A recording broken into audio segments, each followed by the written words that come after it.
আগামী 1 ফেব্রুয়ারি 2025-এর বাজেট পেশ হবে। তবে এই বাজেটে প্রচুর জিনিসপত্রের দাম কমতে চলেছে।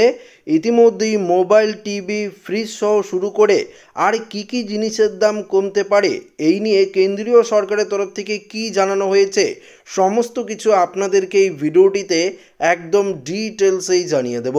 তো অবশ্যই ভিডিওটিতে আপনারা প্রত্যেকেই প্রথম থেকেই শেষ পর্যন্ত সঙ্গে থাকবেন। তো বন্ধুরা, আপনারা অন স্ক্রিনে দেখতে পাচ্ছেন এই মুহূর্তে পরিষ্কারভাবে দিয়ে রেখেছে যে আর কয়েকদিন পরেই শুরু হচ্ছে বাজেট অধিবেশন 2025। আকাশ ছোঁয়া জিনিসপত্রের দাম রয়েছে, কিছু কিনতে গেলে পকেটে যেন ছ্যাঁকা লাগছে।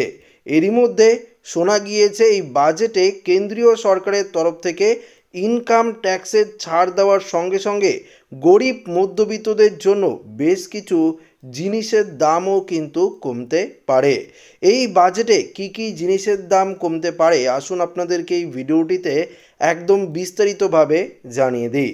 দেখুন বন্ধুরা, এখানে পরিষ্কারভাবে বলে দেওয়া হয়েছে পর্যায়ক্রমে উৎপাদিত পরিকল্পনার মতো আমরা ইলেকট্রনিক্স, হোম অ্যাপ্লায়েন্স, স্বাস্থ্যসেবা পণ্য এবং ফার্মাসিউটিক্যাল কাঁচামালের ওপর কিছু শুল্ক কমানোর আশা করছি। এগুলো যেমন শিল্প, যেগুলোতে সরকার উৎপাদনের ক্ষেত্রে প্রণোদনা দিতে চায়। জুলাই 2024-এর উত্থাপিত বাজেটে প্রস্তাবিত কাস্টম শুল্কের যৌক্তিকরণের বিষয়ে হরপ্রীত সিং বলেছেন যে স্বাস্থ্যসেবা থেকে শুরু করে চিকিৎসার সরঞ্জাম উৎপাদন থেকে শুরু করে রেফ্রিজারেটর, এসি, ইলেকট্রনিক্স, পাদুকা থেকে শুরু করে খেলনার মতো বড় ইলেকট্রনিক্স পণ্যগুলোর খাতে কর যৌক্তিকতা করা যেতে পারে।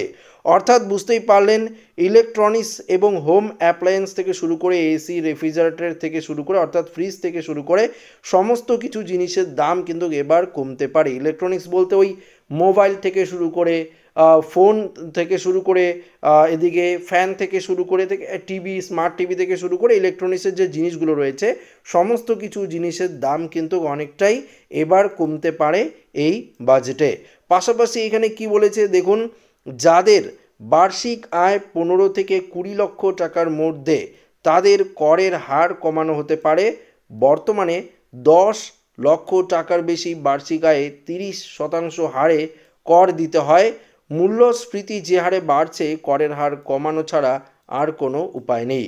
অর্থাৎ ইনকাম ট্যাক্সের ক্ষেত্রেও কিন্তু অনেকটাই এবার ছাড় দেওয়া হবে এই নতুন বাজেটে, এমনটাই কিন্তু আশা করা যাচ্ছে। এখন দেখার বিষয় বাজেট পেশ করার পর কেন্দ্রীয় সরকারের তরফ থেকে কি জিনিসের দাম কমায় এবং কি জিনিসের দাম বাড়ায়, সমস্ত কিছু আপনারা জানতে পারবেন। তো আশা করি ভিডিওটি প্রত্যেকের ভালো লেগেছে। ভিডিওটি এখানে শেষ করছি। ভালো লাগলে লাইক করবেন, বন্ধুদের সাথে শেয়ার করবেন এবং কমেন্টে জানাবেন যে আপনাদের কোন জিনিসের দাম কমালে ভালো হয়। অবশ্যই কিন্তু কমেন্টে সেই বিষয়ে আপনারা জানিয়ে দেবেন। ধন্যবাদ।